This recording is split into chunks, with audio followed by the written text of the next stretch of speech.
രാജ്യം നടുങ്ങിയ ഡൽഹി ചെങ്കോട്ട സ്ഫോടന കേസ് ദേശീയ അന്വേഷണ ഏജൻസി അന്വേഷിക്കുകയാണ്.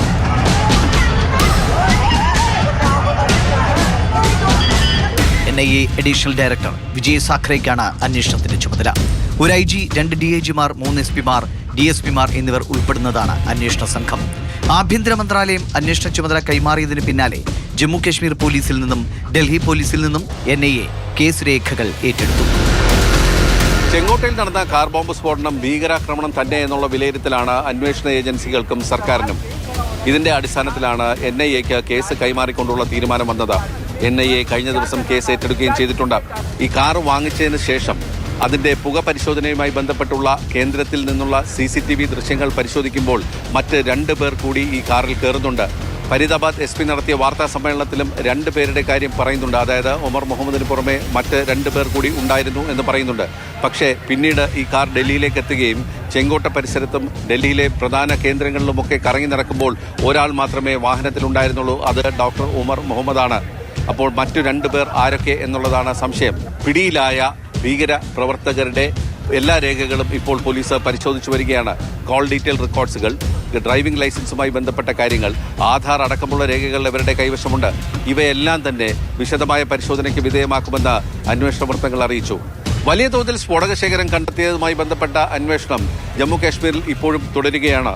സോപ്പോറിലും കുൽഗാമിലും ഏകദേശം 30 സ്ഥലങ്ങളിലാണ് പരിശോധന നടന്നത്. ജമാഅത്തെ ഇസ്ലാമിയുടെ നേതാക്കളുടെയും അവരുടെ സംഘടനയുടെ ഓഫീസുകളിലുമാണ് പ്രത്യേകമായ പരിശോധനകൾ നടന്നുകൊണ്ടിരിക്കുന്നത്. നിരവധി പേർ കസ്റ്റഡിയിലായിട്ടുമുണ്ട്. അതേസമയം കഴിഞ്ഞ ദിവസം പ്രധാനമന്ത്രി നരേന്ദ്രമോദിയും പ്രതിരോധ മന്ത്രി രാജ്നാഥ് സിംഗും ഈ ഭീകരപ്രവർത്തനത്തിന് കൃത്യമായ മറുപടി നൽകും എന്ന് വ്യക്തമാക്കുകയും ചെയ്തിട്ടുണ്ട്. ഇന്ന് പുറത്തു വന്ന സ്ഫോടനത്തിന്റെ CCTV ദൃശ്യങ്ങൾ ഈ അപകടത്തിന്റെ വ്യാപ്തി നമ്മളോട് പറയുന്നുണ്ട്. റെഡ് ഫോർട്ട് മെട്രോ സ്റ്റേഷന് മുന്നിലെ തിരക്കേറിയ റോഡിലൂടെ കാറ് പോകുന്നതും പെട്ടെന്ന് പൊട്ടിത്തെറിക്കുന്നതുമായ 15 സെക്കൻഡ് ദൃശ്യങ്ങളാണ് പുറത്തു വന്നത്. അതേസമയം ആളുകൾ റോഡ് മുറിച്ചു കടക്കുന്നതും ആ ദൃശ്യങ്ങളിൽ കാണാം.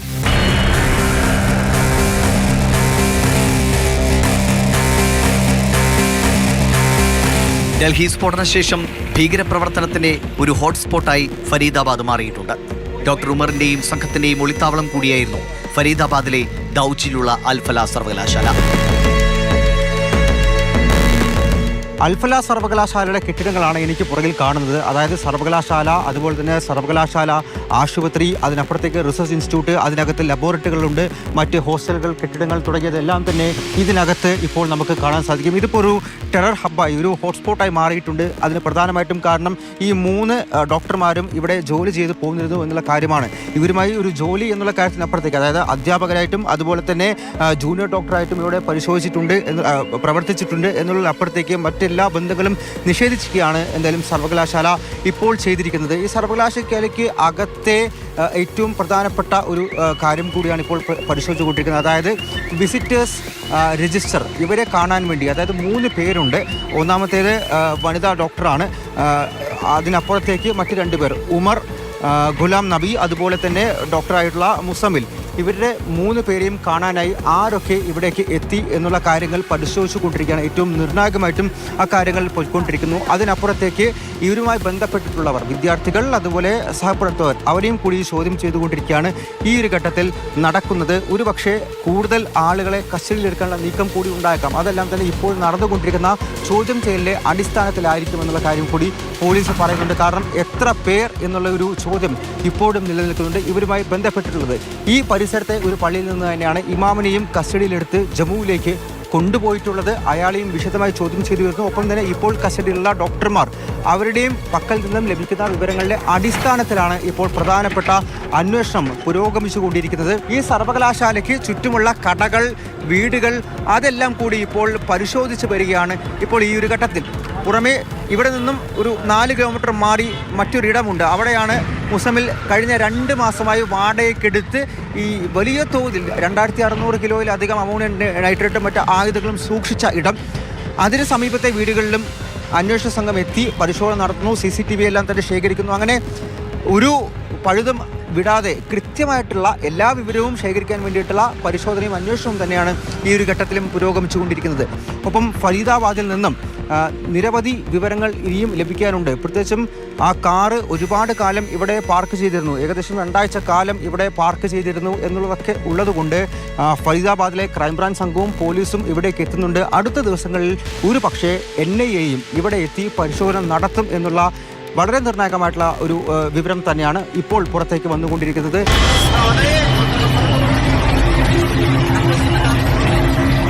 സ്ഫോടനത്തിനുപയോഗിച്ച ഹ്യുണ്ടായി i20 കാറിന്റെ സഞ്ചാരപാത ശേഖരിക്കുകയാണ് അന്വേഷണ സംഘം. ഫരീദാബാദിൽ നിന്ന് യാത്ര തുടങ്ങിയ കാറിന്റെ വഴി ഏകദേശം കണ്ടെത്തിക്കഴിഞ്ഞു.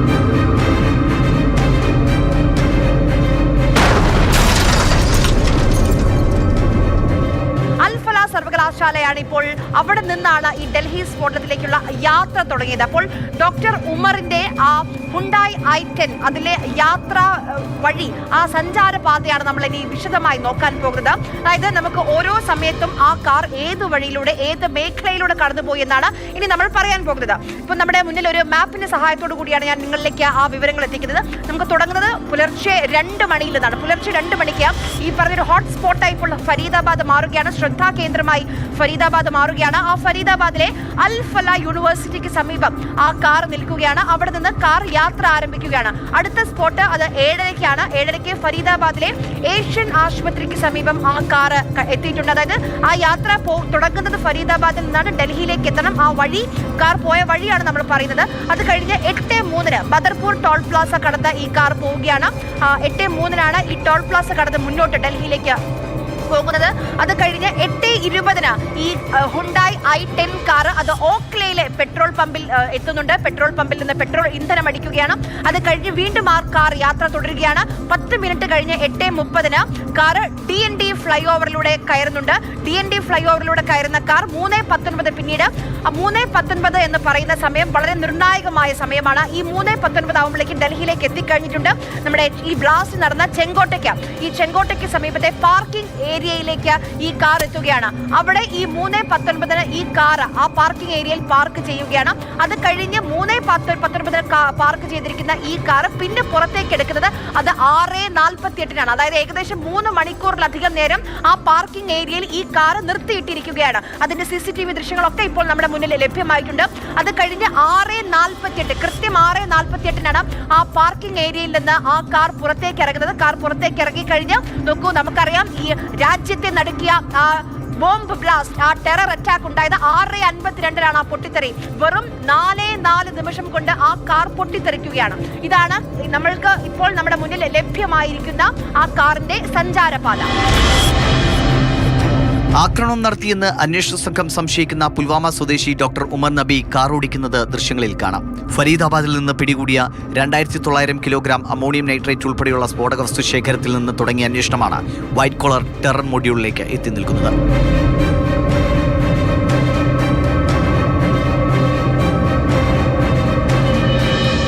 ഡോക്ടർമാർക്കും സർവകലാശാലയുമായി നേരിട്ടാണ് ബന്ധമുള്ളത്. മുസമിൽ ഇവിടെ ജൂനിയർ ഡോക്ടർ, അതുപോലെ ഡോക്ടർമാരായിട്ടുള്ള ഷഹീൻ, രണ്ടാമത്തെയാൾ ഉമർ ഗുലാം നബി, ഇവർ രണ്ടുപേരും അധ്യാപകരായിരുന്നു. എനിക്ക് പുറകിൽ കാണുന്നതാണ് അൽഫല സർവകലാശാലയും ആശുപത്രിയും ലബോറട്ടറിയും മറ്റ് കേന്ദ്രങ്ങളും അടക്കമുള്ള ആ കെട്ടിട സമുച്ചയങ്ങൾ. ഇവിടെയായിരുന്നു ഒക്ടോബർ 29 ഉമർ വാങ്ങിയിട്ടുള്ള സ്ഫോടനത്തിന് ഉപയോഗിച്ച ഹുണ്ടായി i20 കാർ പാർക്ക് ചെയ്തിരുന്നത്. പിന്നീട് നവംബർ 10 കൂട്ടാളികൾ പിടിയിലായതോടെയാണ് ഇവിടെ നിന്നും ആ കാറും എടുത്ത് ഡൽഹിയിലേക്ക് ഉമർ കടന്നു കളഞ്ഞത്.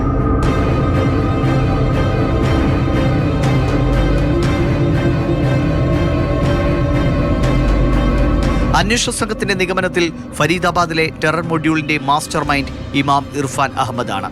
ജമ്മു കശ്മീരിലെ ഷോപ്പിയാൻ സ്വദേശിയാണ് ഇയാൾ. ശ്രീനഗർ സർക്കാർ മെഡിക്കൽ കോളേജിലെ പാരാമെഡിക്കൽ സ്റ്റാഫ് അംഗമായിരുന്നു ഇമാം.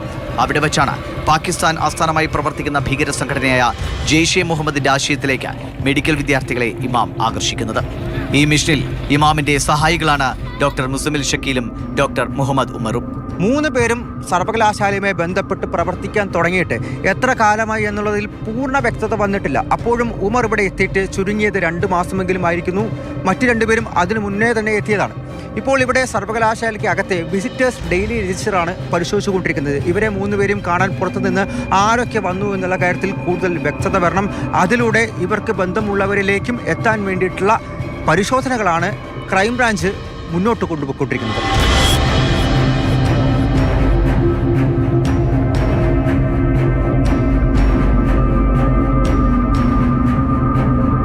ഫരീദാബാദിൽ ആയുധങ്ങളും ഈ സ്ഫോടക വസ്തുക്കളും ഒക്കെ തന്നെ കണ്ടെത്തിയത് വലിയൊരു റാക്കറ്റിന്റെ ഭാഗമാണ്. കഴിഞ്ഞ ഏതാനും നാളുകളായി ജമ്മു കാശ്മീരിൽ അവിടെ സംസ്ഥാന ഇന്റലിജൻസ് നടത്തുന്ന റെയ്ഡുകളുടെ തുടർച്ചയാണ് ഇപ്പോൾ നടക്കുന്ന ജമ്മു കാശ്മീരിന് പുറത്തെ സംസ്ഥാനങ്ങളിൽ നടക്കുന്ന സംഭവങ്ങളൊക്കെ. ഇതിൽ ജമ്മു കാശ്മീർ സ്വദേശിയായിട്ടുള്ള ഡോക്ടർ ആദിൽ അഹമ്മദാണ് ആദ്യം അറസ്റ്റിലാക്കുന്നത്. പിന്നെ അയാളെ ചോദ്യം ചെയ്തതിന് ശേഷമാണ് മറ്റ് നടപടികളെല്ലാം തന്നെ ഈ സംസ്ഥാനത്ത് ജമ്മു കാശ്മീരിന് പുറത്തുള്ള ഇടങ്ങളിലെ ആയുധ ശേഖരങ്ങളെ സംബന്ധിച്ചെല്ലാം തന്നെ ജമ്മു കാശ്മീർ പോലീസിന് വിവരം ലഭിക്കുന്നത്. കഴിഞ്ഞ 15 ദിവസമായി ഫരീദാബാദിൽ ഹരിയാന പോലീസുമായി ചേർന്ന് സംയുക്തമായി നടത്തിയിട്ടുള്ള ദൗത്യം അതിൽ പല ആളുകളെയും നിരീക്ഷിച്ചു. അതിനൊടുവിലാണ് ഇപ്പോൾ രണ്ടാമത്തെ അറസ്റ്റ്. അൽഫല യൂണിവേഴ്സിറ്റിയിലെ മറ്റൊരു ഡോക്ടറായിട്ടുള്ള മുസമിൽ എന്നുള്ള ആളെ അറസ്റ്റ് ചെയ്യുന്നു. മാത്രമല്ല അവിടെ നിന്നും ചില ആയുധങ്ങൾ 350 കിലോ വരുന്ന അമോണിയം നൈട്രേറ്റ്, ഇത് IED അതായത് ഇംപ്രൊവൈസ്ഡ് എക്സ്പ്ലോസീവ് ഡിവൈസുകൾ RDX ഉൾപ്പെടെയുള്ളവ ഉണ്ടാക്കിയെടുക്കാൻ ഉപയോഗിക്കുന്നതാണ്. അതുപോലെ ചൈനീസ് നിർമ്മിത പിസ്റ്റളുകൾ, AK-47 ഉൾപ്പെടെയുള്ള റൈഫിളുകൾ, വെടിക്കോപ്പുകൾ, വെടിയുണ്ടകൾ, അതിനു പുറമെ വാക്കി ടോക്കികൾ, ടൈമറിൻ്റെ ബാറ്ററികൾ, ഇത്രയും കാര്യങ്ങളാണ് ഫരീദാബാദിൽ നിന്ന്. ഫരീദാബാദ് എന്ന് പറയുന്നത് ദേശീയ തലസ്ഥാന റീജിയൻ, ഈ മേഖല നാഷണൽ ക്യാപിറ്റൽ റീജിയൻ്റെ ഭാഗമാണ്. ഇവിടെ നിന്നും ഇത്രയും സാധനങ്ങൾ പിടിച്ചെടുത്തത്. മാത്രമല്ല അതിന് പിന്നാലെ മറ്റൊരു വനിതാ ഡോക്ടർ ഷഹീന, അവരെ കൂടി അറസ്റ്റ് ചെയ്തിരിക്കുന്നത് ഈ മുസമിലിൻ്റെ സുഹൃത്താണ്. അവരെ ഉത്തരാഖണ്ഡിൽ വെച്ചാണ് പിടികൂടുകയും ചെയ്തിരിക്കുന്നത്. ഇതിൽ കൂടുതൽ ആളുകൾ ഉണ്ടാകാനുള്ള സംശയമുണ്ട്.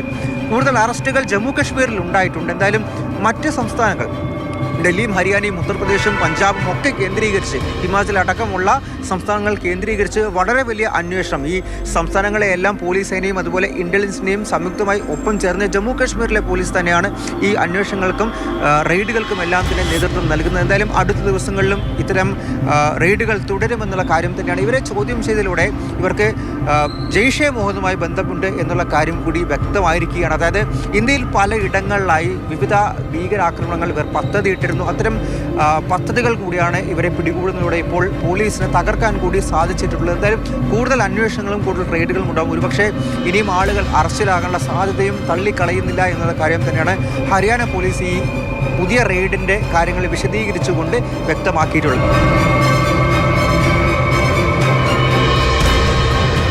ഈ ക്രൂരതയ്ക്ക് പിന്നിൽ പ്രവർത്തിച്ച എല്ലാവരെയും നിയമത്തിന് മുന്നിൽ കൊണ്ടുവരുമെന്ന് പ്രധാനമന്ത്രി ഇന്ന് വീണ്ടും വ്യക്തമാക്കി. സ്ഫോടനത്തിൽ പരിക്കേറ്റ LNGP ആശുപത്രിയിൽ കഴിയുന്നവരെ പ്രധാനമന്ത്രി സന്ദർശിച്ചു.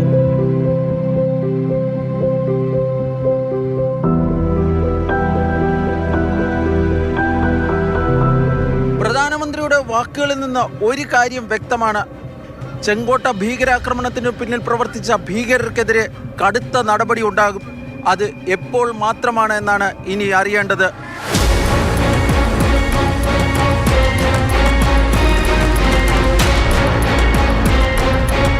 രാജ്യം അതിജാഗ്രതയിൽ തന്നെ മുന്നോട്ട് നീങ്ങുകയാണ്. കരുതിയിരിക്കാം രാജ്യത്തെ ഉള്ളിൽ നിന്ന് മുറിവേൽപ്പിക്കാൻ ശ്രമിക്കുന്ന ഭീകരരെ.